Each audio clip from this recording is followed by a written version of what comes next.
தனுஷ் வந்து சூப்பர் ஸ்டாரை வந்து வச்சு படம் பண்ணுவார்னு யாருமே எதிர்பார்க்கல. ட்வீட் போட்டதுக்கப்புறம் சரி ஃபர்ஸ்ட் லுக் இன்றைக்காவது ஒரு நாள் வரும் வெயிட் பண்ணுவோம் அப்படின்னு பார்த்தா இன்றைக்கி ஃபர்ஸ்ட் லுக் பற்றி எல்லாருமே பேசிகிட்டு இருக்காங்க. தலைவர் வந்து பிளாக் கலர் ஷர்ட்டு காவி வேஷ்டி பால் தாக்கரேவை பார்த்த மாதிரி இருந்தது. இன்ஃபேக்ட் கபாலியில் இதே லுக்கு தான், என்ன அதே தாடி அதே விக்கு, மீசை மட்டும் கொஞ்சம் எக்ஸ்ட்ரா டார்க்காக இருக்குது, அதாவது கம்மி வெள்ளை கம்மி சால்ட்டில். ஓகே, நிறைய விஷயங்கள் மைண்டுக்கு வருது. ஃபர்ஸ்ட் எதெல்லாம் சொல்ல முடியுமோ அதெல்லாம் சொல்லிடலாம். ஃபர்ஸ்ட் டைட்டில் பற்றி பேசுவோம். காலா கரிகாலன். ஸோ காலாக தான் முக்கியத்துவம் கொடுத்துருக்காங்க, கரிகாலன் ஒரு பாட்டம் லைன் மாதிரி வருது. ஸோ காலான்றது வந்து is an adjective of the Hindi word kaali. So காலினா தான் கருப்பு, காலான்றது வந்து டார்க், நிறைய சினானிம்ஸ் ஆஃப் பிளாக்னு வச்சுக்கலாம். பொதுவாக நார்த்தில் இருக்கக்கூடிய அங்கே அந்த செட்டில்மெண்ட்டில் ரொம்ப வருஷமாக வாழ்ந்துட்டு இருக்கிறவங்க வந்து கருப்பாக இருக்கிறவங்களை பார்த்து காலா காலான்னு கூப்பிடுவாங்க அப்படின்றது ஒரு சிறிய வரலாறு. தலைவர் தான் ப்ரிசைஸ்லி வந்து நிறைய வெள்ளத்தோல் கொண்டவர்கள் தமிழ் சினிமாவில் வந்துட்டு இருக்கும்போது அவர் தான் வந்து கருப்பும் அழகுன்னு ப்ரூவ் பண்றாரு. ஸோ அவர் இந்த ரோல் நடிக்கிறாருன்னா அதோட ஒரு பெரிய ஜஸ்டிஃபிகேஷன் கேரக்டருக்கும் டைட்டில் கேரக்டருக்கும் தேவைப்படாது. அவர் கையில வாட்ச், அப்புறம் அந்த ஃபேன்ஸ் மீட்லாம் பார்க்கும்போது ஒரு மோதிரம் போட்டிருந்தாரு, அதே மோதிரம், அப்புறம் அந்த ஒரு லேட்டஸ்ட் ஃபாஸ்ட் ட்ராக் மாடல் மாதிரி இருக்கிற கூலர்ஸ்லாம் பார்க்கும்போது ஒரு பீரியட் படமா தெரிய வரல. ஏன்னா பின்னாடி வந்து தாராவியா தான் அப்படியே பேனரோமா போட்டோ எடுத்து ஸ்டிச் பண்ணியிருக்காங்க.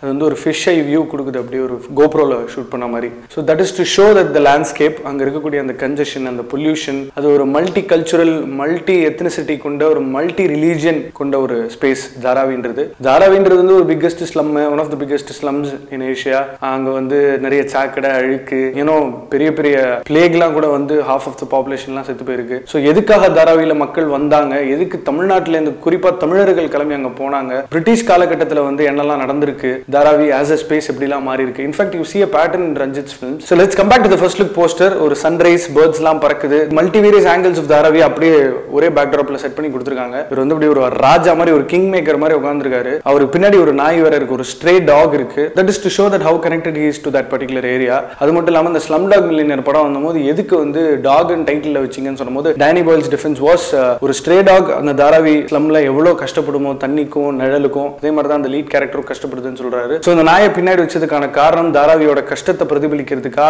இல்லைன்னா ஒரு ப்ரொடெக்டர் அப்படின்றத வந்து எம்பசைஸ் பண்றதுக்கா அப்படின்னு தெரியல. இது ஒரு பீரியட் ஃபில்மா இல்ல பிளாஷ்பேக் போர்ஷன்ல தாராவியோட 1950ஸ்ல என்ன மாதிரியான அரசியல்லாம் நடந்துச்சு. ஏன்னா 1956ல அங்க வந்து கவர்னர் மாறி இருக்காரு. இன்ஃபேக்ட் MH01 1956 இதுதான் நமக்கு ஒரு கோட பிரேக் பண்றதுக்கான ஒரு பிக்கஸ்ட் க்ளூன்னு சொல்லலாம். Mahindra Thar model was introduced only in 2010. But அந்த number plate 1956 BR Bhimji Rao symbolises Ambedkar, அவரோட பொலிட்டிக்கல் ஐடியாலஜிஸ் வியூஸ்ல வந்து நிறைய பற்றும் மரியாதையும் ரஞ்சித்துக்கு இருக்கு. ஸோ 1956 வந்து ரஜினி சாரோட கேரக்டர் பிறந்த வருஷமா இல்ல அம்பேத்கர் இறந்த அந்த டெத் ஆனிவர்சரியோட கனெக்ட் பண்றாங்களா? லேட் 50ஸ்ல நிறைய பொலிட்டிக்கல் மூவ்மெண்ட்ஸ், சேஞ்சஸ், ரெவல்யூஷன்லாம் வந்து தாராவில நடந்திருக்கு. குறிப்பா அந்த MH01 அப்படின்றது தார்தியோன்ற ஏரியா இன் மும்பை. அங்க ஒரு ஃபேமஸான ஹாஜி அலி தர்கா இருக்கு. இன்ஃபேக்ட் இந்த படத்தோட ஃபர்ஸ்ட் லுக் போஸ்டர் ரிலீஸ் ஆகிறதுக்கு முன்னாடி ஹாஜி முஸ்தானோட பையன் ஒரு பிரஸ் நோட் அனுப்பிச்சிருந்தாரு that if at all you are making a film based on my dad's life, make sure that you get the right amount of information. So Haji முஸ்தானுக்கும் வரதராஜ முதலியாருக்கும் ஒரு connection இருக்கு. வரதராஜ முதலியார் தான் நாயகன்ல வருவாரு. அதுக்காக நாயகன் கெட்டப்ல கமலஹாசன் சார் இந்த படத்துல ஒரு கெஸ்ட் ரோல் நடிச்சா எப்படி இருக்கும் நீங்களே இப்ப லைட்டா இமேஜின் பண்ணிக்கோங்க. பட் ஹாஜி முஸ்தான் வந்து ஒரு ஜெயில அடைக்கப்பட்டும் போது அங்க ஜெயபிரகாஷ் அப்படின்றவரோட ஐடியாலஜிஸ்லாம் பயங்கரமா அவர் இன்ஃப்ளூயன்ஸ் பண்ணி, தாராவின்றது வந்து நிறைய பேர் இருக்கிற ஒரு இடம், கிட்டத்தட்ட 7 லட்சம்ல இருந்து 10 லட்சம் பேர் இருக்காங்க. சோ சிவசேனா கட்சி தான் கிட்டத்தட்ட 7 வார்டுல 3 வார்டு இப்ப ரீசெண்டா ஜெயிச்சிருக்காங்க. அது ஒரு எக்ஸ்ட்ரீம் வியூஸ் கொண்ட ஒரு பொலிட்டிக்கல் பார்ட்டி தான். பட் இன்னைக்கும் தமிழர்களோட சப்போர்ட்னால தான் அந்த கட்சி ஜெயிச்சிருக்காங்க. அப்படின்னா அப்ப இன்னைக்கும் தாராவில வந்து தமிழ் பீப்புள் ஆர் சப்ரஸ்ட்னு நினைக்கிறேன். அவங்களோட தேவைகள், அவங்களோட வாண்ட்ஸ் அண்ட் நீட்ஸ் கொடுக்கிறதுல ஒரு டிஸ்கிரிமினேஷன் இருக்குன்னு நினைக்கிறேன். That will probably come a lot in the story நினைக்கிறேன். Coming back to தலைவரோட கேரக்டரைசேஷன் என்ன? மேபி MVD, அதாவது MV துரைசுவாமி அப்படின்னு நிஜமாவே ஒருத்தர் வாழ்ந்திருக்காரு தாராவில. அவர் தான் அங்க இருக்கிற தமிழர்களுக்காக குடி தூக்கியிருக்காரு, பல பிரச்சனையில ஈடுபட்டிருக்காரு. இன்ஃபேக்ட் ஒரு கணேஷா ஐடில் அங்க வந்து வைக்கும் போது பிரிட்டிஷ் எடுன்னு இருக்கா, நீ முடிஞ்சா என்ன சுட்டு போடுறா டோங்கிரே அப்படின்னு ஒரு எழுத்து நின்று அவனை வந்து வேற லெவலில் ட்ரீட் பண்ணிருக்காரு. ஸோ ஏற்கனவே ஒரு கூஸ் பம்ப் மொமெண்ட் சீன்லாம் நம்ம கண்ணில் ஏற்கனவே தெரியுது. ஒருவேளை MVDயோட கேரக்டராவே ரஜினி சார் இருக்கலாமா, இல்ல அதோட இன்ஸ்பிரேஷன் தான் ரஜினியா? ஏன்னா அந்த MVDன்றவர் வந்து ஒரு தக்லீஃப், அவர் வந்து godfather of Dharavi, is the son of Dharavi, is the kingmaker of Dharavi அப்படின்னு ஏகப்பட்ட பேர் இருக்கு அவருக்கு. அவரை பத்தின பிளாக் கூட இருக்கு, முடிஞ்சா போய் படிங்க. ஸோ அவர் வந்து அரசியல் கட்சியை ரெப்ரசென்ட் பண்ணாம அரசியல் பண்ணிருக்காரு தாராவிக்கு. அதாவது பணக்கார ஏழை ஜாதி மத வேறுபாடு இது எதுவும் இல்லாம எல்லாரும் சமமா ஒரே மாதிரி வாழணும் அப்படின்றதுக்காக அவர் போராடி இருக்காரு. அதுதான் ரஞ்சித்தும் அங்கங்கே அவரோட படங்கள்ல பதிவுகளாகவும் கொடுத்துக்கிட்டு இருக்காரு. போஸ்டர் இன்னும் உத்து பார்க்கும்போது பின்னாடி சன்ரைஸா சன்செட்டான்னு தெரியல, பட் ஒரு மேஜிக் அவர்னு மட்டும் தெரியுது. பேர்ட்ஸ் எல்லாம் பறக்குது. அப்படியே ரைட் சைட்ல பார்த்தா ஒரு ரயில்வே ட்ராக்ல 2 பசங்க, அதுல ஒரு பையன் கையில ஸ்டம்ப் ஓடிட்டு இருக்காங்க. இதெல்லாம் வந்து அங்க இருக்கக்கூடிய வாழ்க்கையை வந்து பிரதிபலிக்குது. ஒரு லேண்ட்ஸ்கேப்பை பேஸ் பண்ணி படம் பண்றது ரஞ்சித்துக்கு ரொம்ப பிடிக்கும்னு நினைக்கிறேன். மெட்ராஸ் பொறுத்தவரை சென்னையில் ஒரு லொக்காலிட்டி, கபாலி பொறுத்தவரை ஒரு கண்ட்ரியில் இருக்கக்கூடிய ஒரு பர்டிகுலர் லொக்காலிட்டி. இப்போ திரும்ப பாம்பே வராது தாராவி. இப்போ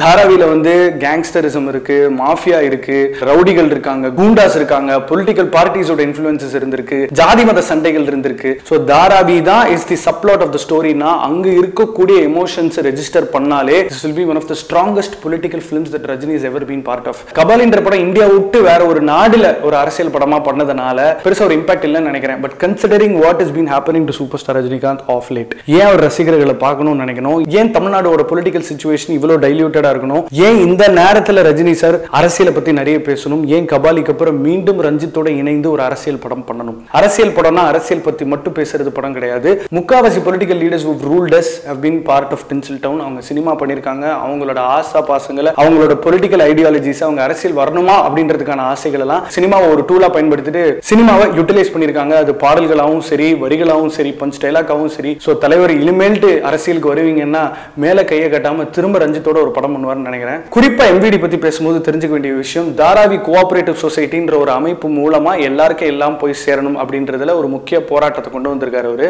இன்னொரு ஒரு முக்கியமான விஷயம், இந்த ஏற்றத்தாழ்வு. ஒரு பக்கம் ரிச் பீப்பிள், இன்னொரு பக்கம் போர் பீப்பிள் அப்படின்னு சிவாஜில டைலாக் சொல்லியிருப்பாரு. பின்னாடி பார்த்தா ஸ்கை ஸ்கிரேப்பர்ஸ் இருக்கு, ஸ்லம்மும் இருக்கு. மும்பைல இன்னொரு ஒரு முக்கியமான விஷயம் that you get to see is ஒரு தெரு ஸ்லம்மா இருக்கும், ஆனா பக்கத்து தெருவோட லைஃப் ஸ்டைலே வேற மாதிரி இருக்கும். கமிங் பேக் டு கரிகாலன், அது ஒரு சோலா கிங். சின்ன வயசுலயே அவங்க அப்பா இழந்துடுறாரு. he is not allowed to rule the country, so he has been sent in exile. அப்படி நாட்டுக்கு பிரச்சனை வரும்போது அங்க இருக்கிற மந்திரி ஒரு யானை வச்சு அவரை கண்டுபிடிக்க ட்ரை பண்றாரு. அப்பதான் ஒரு பர்டிகுலர் இடத்துல இருந்து கரிகாலன் தப்பிக்கும் பொழுது அவரோட கால்கள் வந்து கரிகிறது. அங்க ஒரு ஃபயர் ஆக்சிடென்ட் நினைக்கிறேன், அதனாலதான் கரிகாலன்ற பேரும் கூட அவருக்கு. This can also talk about Rajini's character where he goes through pain to save people. On the whole, Ranjith கம்யூனிசத்தை ரொம்ப ஸ்ட்ராங்கா பிலீவ் பண்றதுனால this film can also talk about discrimination on the whole. அதாவது ஏன் எனக்கு நீ இதை தர மாட்டேங்கிற, என்ன ஏன் வந்து தாழ்த்தப்பட்ட ஜாதியா நீ கன்சிடர் பண்ற, என்னோட தேவைகளுக்கு நானும் போராடுறேன், ரெண்டு பேரும் சமத்துவத்தை நோக்கி போவோம், உனக்கு வேணும்னா அது நீ கேளு, எனக்கு வேணும்னா நான் கேட்கிறேன் அப்படின்ற ஒரு டீமோகிராபிக் ஸ்பெசிபிக் அரசியலை தான் மீண்டும் காலா கரிகாலன்ல அட்ரஸ் பண்ண போறாரா ரஞ்சித். ரஞ்சித் வந்து அட்டகத்தி பண்ணாரு, அதுக்கப்புறம் மெட்ராஸ் பண்ணாரு, அப்புறம் கபாலி பண்ணாரு, இப்ப காலா பண்றாரு. சோ தன்னோட படங்கள்ல வந்து தொடர்ச்சியா இந்த மாதிரியான கருத்துக்களை அவர் பதிவு பண்ணிட்டு இருந்தாரு அப்படின்னா அது நல்லதா கெட்டதா சூப்பரா தேவையில்லையா அப்படின்றதெல்லாம் தனிப்பட்ட கருத்து. ஆனா படங்கள் மூலமா அதை சொல்றதுக்கு ஒரு தைரியம் வேணும். அப்படிப்பட்ட விஷயத்தை ரஜினி சார் வச்சு பண்றதுக்கு இன்னொரு ஒரு எக்ஸ்ட்ரா தைரியம் வேணும். ரஜினி சார் அரசியல் வரதுக்கான அந்த நேரம் வந்து விட்டதா, இந்த படங்கள் மூலமா அவர் சிக்னல் கொடுக்குறாரா அப்படின்றதும் தெரியல. ரஜினி பால் தாக்கரே ஒரு வாட்டி மீட் பண்ணும்போது பால் தாக்கரே இஸ் மை காட்னு கூட சொல்லியிருந்தாரு. அது மட்டும் இல்லாம சிங்கப்பூரோட ஃபவுண்டர் லீ குவாங் யூ தான் வந்து நம்ம ரஜினி சாரோட favourite political leader. Life long off learnings இந்த படம் மூலமா நமக்கு கொடுக்க போற எக்ஸ்பீரியன்ஸ், அதை தொடர்ந்து கடைசி சீன்ல இதுதான் என் கட்சி, இதுதான் என் சின்னம்னு ரஜினி சார் சொன்னாலும் சொல்லலாம்.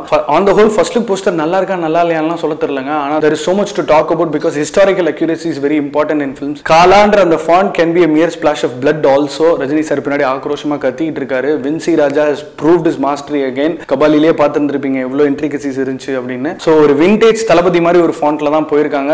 ரஜினி சாரோட லுக் பார்க்கும்போது is playing is real self. ரொம்ப கிரியேட்டிவ் ஜூசஸ் ஒருவேளை பிழிஞ்சா கபாலில வர ரஜினி சார் கொஞ்சம் ஓல்டர் வெர்ஷன், அதுக்கு ஒரு 10 வருஷத்துக்கு முன்னாடி வர கேரக்டர் மாதிரி தான் இருக்கு. இது ரெண்டு படத்துக்கும் கனெக்ஷன் இருக்கா அப்படின்னு கூட நம்ம ரொம்ப வைல்டா ஒரு கெஸ் பண்ணாலும் பண்ணலாம். பட் ரஜினி சார் கபாலி மீடியாக்கரா போச்சா, சூப்பரா போச்சா, எல்லாருக்கும் பிடிச்சிருந்துச்சா அப்படின்றதெல்லாம் தாண்டி மீண்டும் ரஞ்சித்தோட இணையறாருன்னா that is what that keeps striking gold ன்னு நினைக்கிறேன். there is a very big reason for him to do this film. ஏன்னா தமிழ்நாட்டுல ஒரு அரசியல் படம் பண்றதுக்கும் மும்பைல நடக்கிற ஒரு கதையை வச்சு அரசியல் பண்றதுக்கும் நிறைய வித்தியாசம் இருக்கு. let's watch out for something that Rajini sir has never ever done அப்படின்னு நினைக்கிறேன். தனுஷ் லாட்டரி தான்.